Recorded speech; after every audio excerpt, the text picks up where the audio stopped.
తాజా అంశాన్ని చూస్తున్నాం. తిరుపతిలో వైకుంఠ ద్వార దర్శన టోకెన్ల జారీ తొక్కిసలాట ఘటనపై న్యాయ విచారణ కొనసాగుతోంది.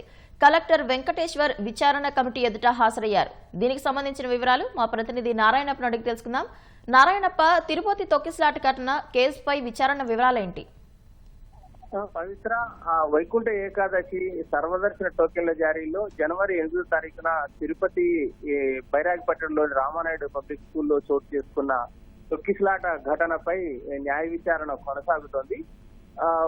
తొక్కిసలాటల సందర్భంగా 6 చనిపోగా 40 మంది అస్వస్థతకు గురయ్యారు. ఈ నేపథ్యంలో తొక్కిసలాట ప్రాంతాన్ని పరిశీలించిన ముఖ్యమంత్రి చంద్రబాబు నాయుడు తిరుమల తిరుపతి దేవస్థానం పరిపాలనా భవనంలో సమీక్ష నిర్వహించి ఘటనకు బాధ్యులైన కొంతమందిని అధికారులు సస్పెండ్ చేయడంతో పాటు మరికొంతమంది బదిలీ చేశారు. ఆ తర్వాత సమీక్ష పూర్తయిన తర్వాత ఈ ఘటనపై పూర్తి స్థాయిలో విచారణ అవసరమని భావించి అందుకు అనుగుణంగా న్యాయ విచారణకు ఆదేశించారు. ఈ నేపథ్యంలోనే న్యాయ విచారణకు అధికారిగా విశ్రాంత న్యాయమూర్తి సత్యనారాయణ మూర్తిని నియమించారు. ఆయనతో పాటు మరికొంతమంది సభ్యులను కూడా ఏర్పాటు చేశారు. ఈ విశ్రాంతి న్యాయమూర్తి సత్యనారాయణ మూర్తి ఫిబ్రవరి 8వ తారీఖు నుంచి తన విచారణ ప్రారంభించారు. ఇందులో భాగంగా దఫాలుగా తిరుపతిలోను అదేవిధంగా తిరుమలలోను పూర్తి స్థాయిలో విచారణ నిర్వహిస్తున్నారు. తొక్కిసలాట చోటు చేసుకున్న ప్రాంతంలో రామానాయుడు పబ్లిక్ స్కూల్ వద్ద అదేవిధంగా వైకుంఠ ద్వార దర్శనానికి సంబంధించి టికెట్లు జారీ చేసేందుకు తిరుపతిలో ఏర్పాటు చేసిన వివిధ కేంద్రాలను పరిశీలించారు. అదేవిధంగా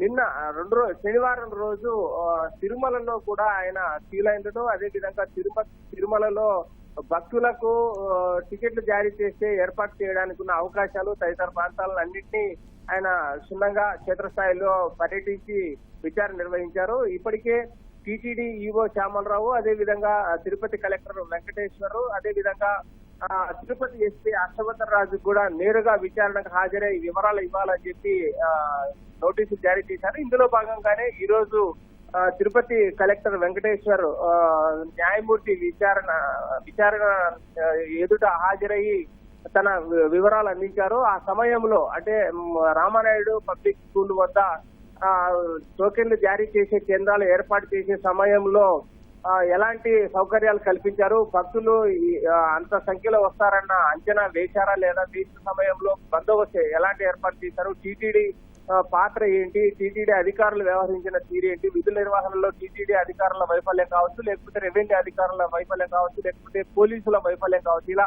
వివిధ అంశాలపై కలెక్టర్లు ఆయన వివరాలు అడిగినట్లు మనకు సమాచారం ఉంది. టీటీడీ ఈఓ కూడా న్యాయ విచారణ ముందర హాజరు కానున్నారు. పవిత్ర, ధన్యవాదాలు నారాయణప్ప.